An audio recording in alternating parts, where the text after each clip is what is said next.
तो अभी तक जितना हम लोगों ने पढ़ाई किया हुआ है ना, अभी तक जितना हम लोगों ने पढ़ाई किया हुआ है उसमें हम देख लेते हैं, जो हमने लास्ट क्लास में आप लोगों को बता चुके हैं हम, कि पॉलीपेप्टाइड चेन है, तो इसमें कैसे N terminal to C terminal लिखा हुआ है, 10 अमीनो एसिड है और इनकी नंबरिंग की गई है।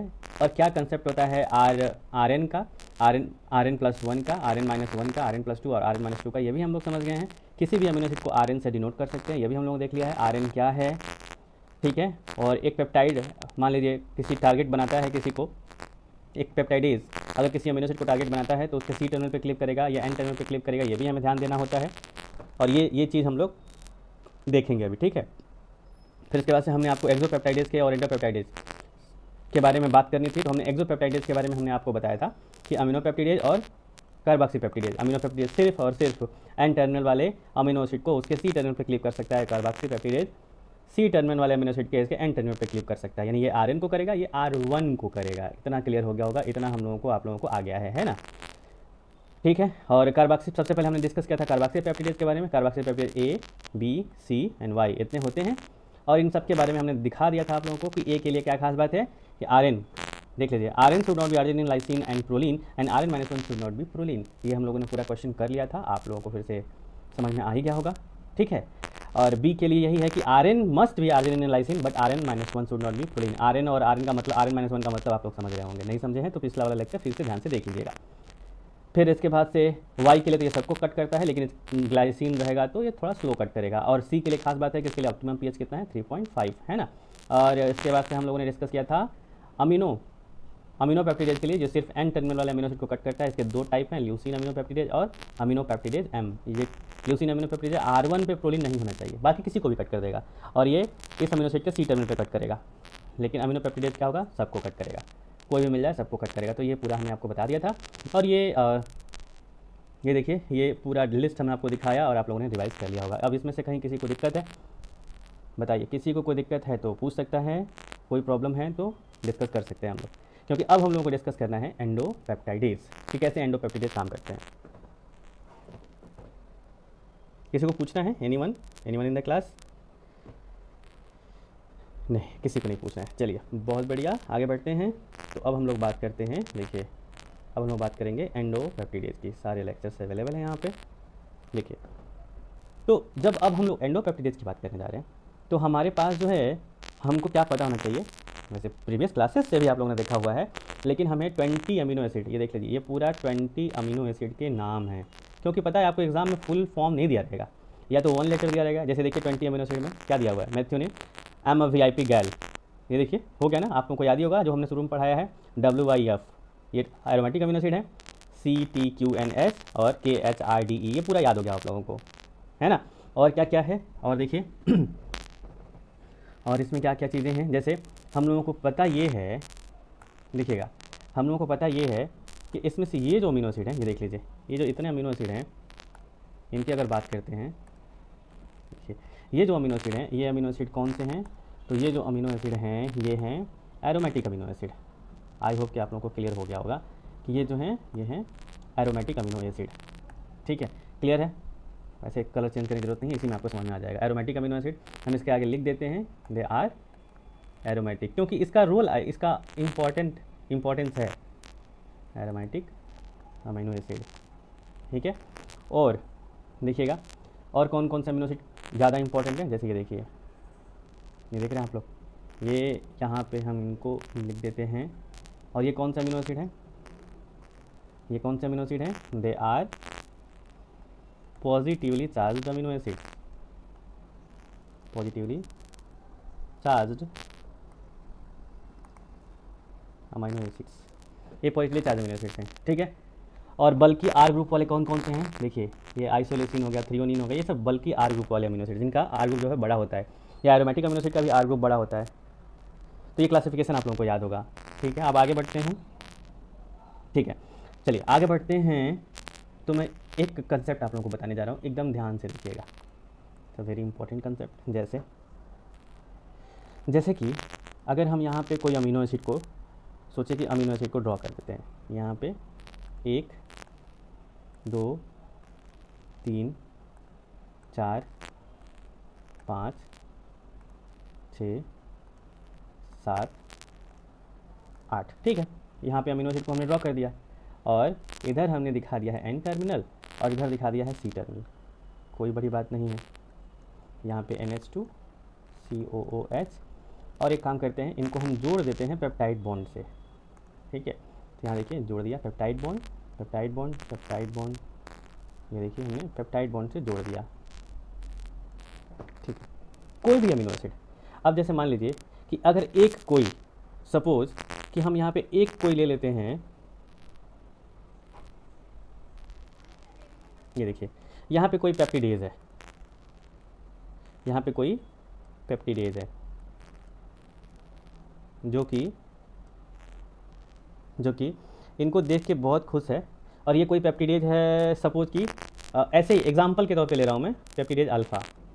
अब पेप्टिडेज अल्फ़ा की खास बात ये है, सुन लीजिएगा, कि पेप्टिडेज अल्फ़ा की खास बात ये है कि ये क्लिप करेगा, ये कह रहा है कि Rn-1 should be arginine and lysine, suppose, इतना समझिएगा। और क्या कह रहा है कि Rn should not B proline, suppose, इतनी सी बात है।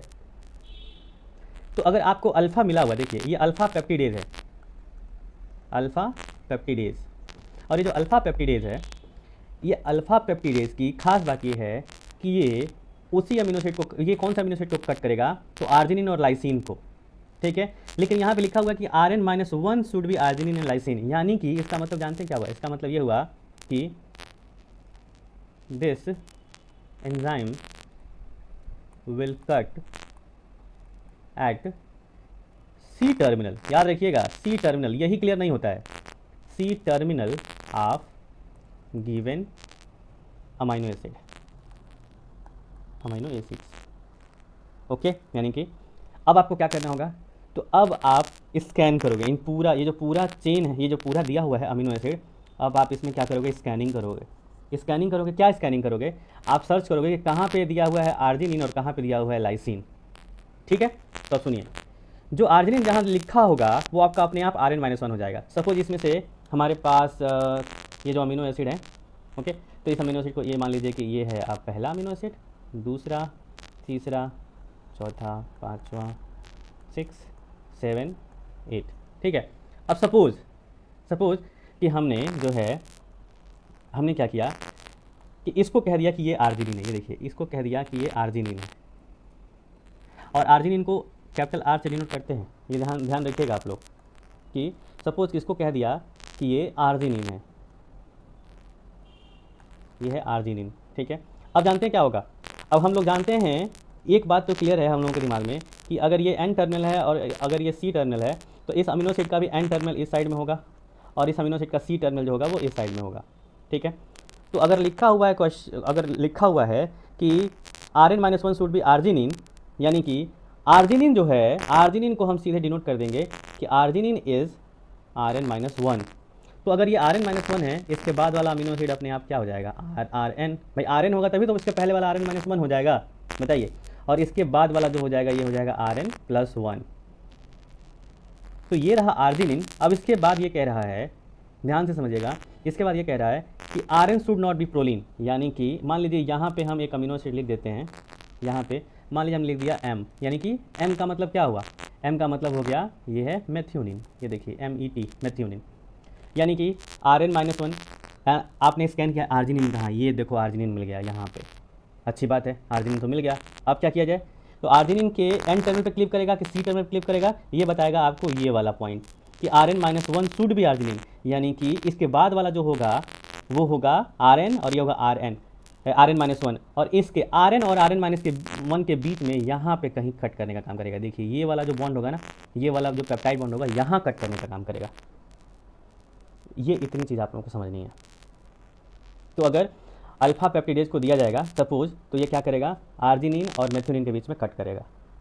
यहीं पे सुन लीजिए, यहीं पे अगर चेंज हो जाता, सपोज कि ये जो अमीनो एसिड है ये मेथ्योनिन ना होकर ये अगर ये प्रोलिन हो जाता, तब ये यहाँ पे ये कट नहीं कर पाता।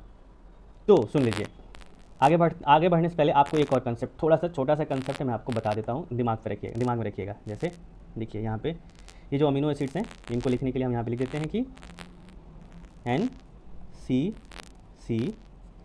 डबल बॉन्ड O, सॉरी ये peptide bond C C peptide bond, N C C peptide bond, N C C O O H, C O O H, और यहाँ पे NH2। तो ये देखिए यहाँ पे हो जाएगा H, ये हो जाएगा R, ये C डबल बॉन्ड O, यहाँ पे ये NH। और फिर आप लोगों को पता ही है कि कैसे लिखा जाता है पॉलीपेप्टाइड चेन को, आप लोग लिख सकते हो। इसको हम मिटा देते हैं, ठीक है। और इधर NH, और ये भी H, R, C double bond O, H, और ये हो जाएगा R, H, ठीक है। अब आप लोगों को देखिएगा पेप्टाइड बॉन्ड कहाँ कहाँ दिखाई दे रहा है। तो पेप्टाइड बॉन्ड एक यहाँ दिखाई दे रहा है, एक यहाँ दिखाई दे रहा है, एक यहाँ दिखाई दे रहा है, ओके। और अमीनो एसिड देखिए, ये R1, ये R2, ये R3, ये R4। क्वेश्चन में अगर आर्जिनिन, क्वेश्चन में अगर ये कह रहा है कि this peptidase will cleave to the lysine at its Rn-1 position, यानी कि अगर Rn-1 पोजीशन कह रहा है तो सपोज ये देखिए, ये जो अमीनो एसिड है दिस वन, ये जो अमीनो एसिड है सोचिए कि ये हो गया लाइसिन। तो अगर Rn-1 कह रहा है ना, अपने यहाँ पर अगर ये Rn-1 मान लिया जाएगा इसको, और इसके बाद वाला क्या हो जाएगा Rn, ठीक है। और Rn के पोजीशन पे ये देखिए, ये जो Rn का पोजीशन है इस पर अगर एलानिन हो गया, ठीक है, तो कट कहाँ करेगा, Rn-1 और Rn के बीच में, Rn और Rn-1 के बीच में यहाँ पे कट करेगा, इसको कट करने का काम करेगा ये। दूसरा कंपेरिजन में करके दिखा रहा हूँ, दूसरा सुनिएगा, ध्यान से सुनिएगा, ठीक है, एकदम ध्यान से सुनिएगा। मान लीजिए कि एक और, ये देखिए, मान लीजिए यहाँ पे एक और कोई, यहाँ पे आपको एक और कोई पेप्टिडेज मिल गया, ठीक है, एक और कोई पेप्टिडेज मिल गया, सपोज कि कोई पेप्टिडेज बीटा है, ठीक है। इसके लिए शर्त ये है कि Rn should be, suppose Rn should be alanine मान लेते हैं, या एलानिन के अलावा ग्लाइसिन भी मान लेते हैं, या सेरीन। ये हाइपोथेटिकल है, ठीक है, अभी मैं एक्चुअल एग्जांपल लेकर नहीं बता रहा हूँ। ये कंडीशन हो गया, और कह रहा है देखिए Rn should be this one, okay, and Rn-1 should not be proline. Proline जानते हैं क्यों बार बार प्रोलीन के साथ क्या रखें, क्योंकि प्रोलीन साइक्लिक होता है और वो एंजाइम की बाइंडिंग एफिनिटी को घटा रहा है इसमें, ठीक है, इसलिए प्रोलीन को बार बार रिस्ट्रिक्शन आ रहा है, Rn-1 should not be proline, okay. अब जानते हैं क्या होगा, सुन लीजिए अब क्या होगा। मैं इसी पेप्टाइड को नीचे लेके चल रहा हूँ आपको दिखाने के लिए, देखिए यहाँ पे सपोज देखिए,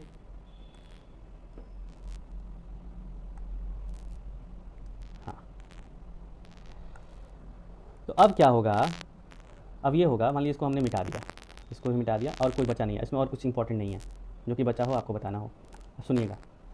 अब क्या किया जाएगा ना, देखा जाएगा कि एलानिन कहाँ है, ठीक है। तो मान लीजिए ये जो अमीनो एसिड है, ये दिस वन, मान लीजिए ये हो गया एलानिन, ठीक है। अब अगर ये Rn लिखा है ना, तो इस एलानिन के N टर्मिनल पे जाएंगे, अगर Rn-1 लिखा होता तो इस अमीनो एसिड के C टर्मिनल पे जाते, क्योंकि ये Rn है, सपोज ये Rn है, तभी तो इसके जस्ट पहले वाला Rn-1 हो जाएगा। अगर ये जो Rn-1 है, अगर ये एस्पार्टिक एसिड है, ASP है, तो फिर जो कट क्रिएट होगा, जो कट होगा वो यहाँ से हो जाएगा, सिंपल सी बात है।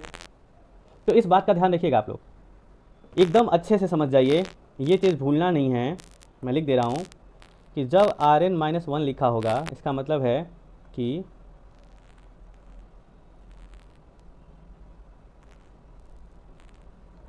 क्लीवेज एट C टर्मिनल, और जब Rn लिखा होगा तो ये समझ जाइए कि cleavage at N terminal, cleavage at N terminal. ये इतनी सी बात आपके दिमाग में होनी चाहिए हमेशा, ये की पॉइंट है। इतना अगर आपके दिमाग में सेट है तो आप तो कोई भी क्वेश्चन ऐसा नहीं है जो आपसे गलत हो जाए। बाकी आपको कुछ फार्मूले हैं, मतलब कुछ कंसेप्ट हैं जो याद करना पड़ेगा, लेकिन ये बहुत इंपॉर्टेंट है, इतनी चीज़ आपको याद होनी चाहिए। इतने से किसी को कुछ पूछना है, एनीवन इन द क्लास, किसी को भी कुछ पूछना है बताइए, जिसको भी पूछना है बेल आइकॉन प्रेस करिए, मैं बात कर लूँगा उससे। किसी को पूछना है, एनीवन पूछना है तो बेल आइकन प्रेस करिए, मैं बात कर लूँगा। इसमें से किसी को भी कुछ पूछना है तो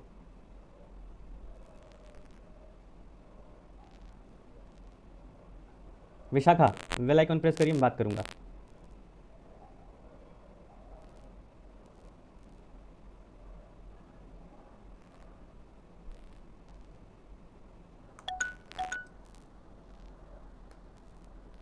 गुड मॉर्निंग विशाखा।